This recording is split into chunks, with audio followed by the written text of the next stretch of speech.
is everything. And so the way it happens is, let's sort of unpack this.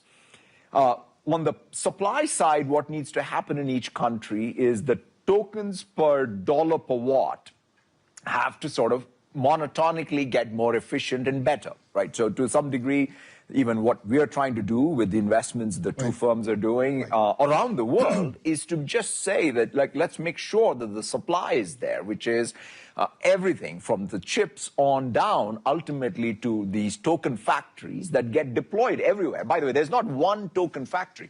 This token factory is the first thing that's going to be diffused all around the world. It's just like electricity, right? You just need a ubiquitous grid of energy and tokens that then will power the rest of the economy, right? So that's, I think, one side of it.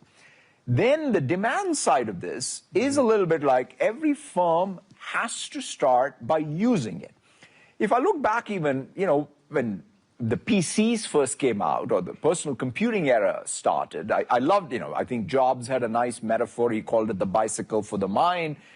Bill had a metaphor, which I remember was like information at your fingertips, right? These two metaphors were great, like, which allowed us to say, that's what it is. It's a tool that I will use to get information at my fingertips. I'll use it as a cognitive amplifier. Now, I think that's what we have, but, you know, 10x, 100x, right? So in some sense, you, as every knowledge worker, you now have access to infinite minds. That's the way I think about it, right? So there's a Turing Award winner called Raj Reddy who had this nice metaphor of AI, and he had this long before even generative AI. He said either it's a cognitive amplifier or it's a guardian angel, right? So if you think of AI as that, then in the global workforce, right, when a doctor can get to a patient, spend more time with the patient because the AI is doing the transcription and entering the records in the EMR system, entering the right billing code so that the healthcare you know, industry is better served across the payer, the provider, and the patient ultimately.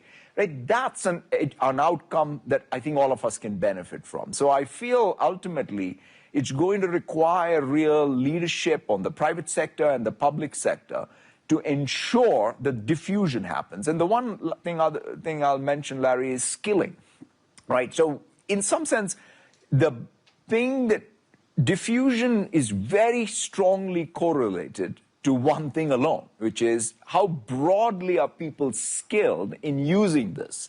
And interestingly enough, I think if mobile has taught us one thing, is it's actually distinct from what happened in the PC, right? I remember even growing up in the global South, there used to be a real relationship between learning Excel skills or Word skills and getting a job.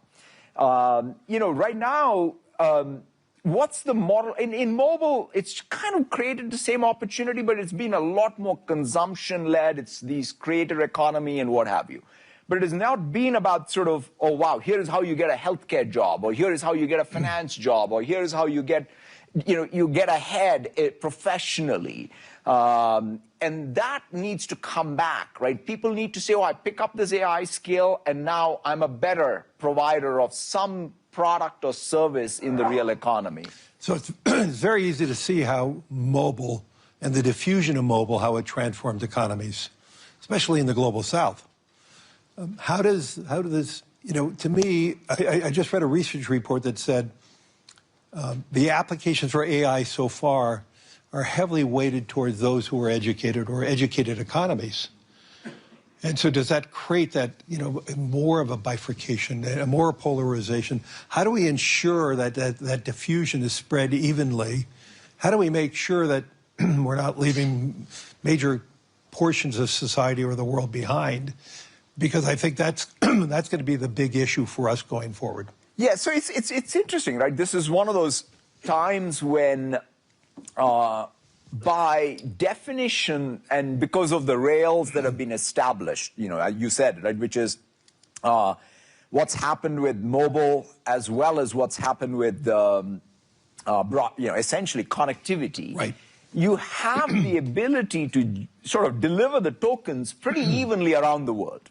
Right. A lot more so than, let's say, the PC era or even the beginning of the mobile era, right? Because it took a long time for even the smartphone in particular to penetrate all of the world. Whereas now, it's not the case, right? These models and their outputs are pretty much available everywhere. And so the question to me is, what's the use cases that make sense, right? So in fact, one of the demos I always go back to, I think this was even in the beginning of 23, was a rural Indian farmer was able to use a bot built on, I think, a very early GPT-3 or 2.5 even, essentially to reason over some farm subsidies that he had heard about in a local language, and had it even in that very early days, have it even show some agentic behavior, right? Like, go complete a form for me. So in some sense, it took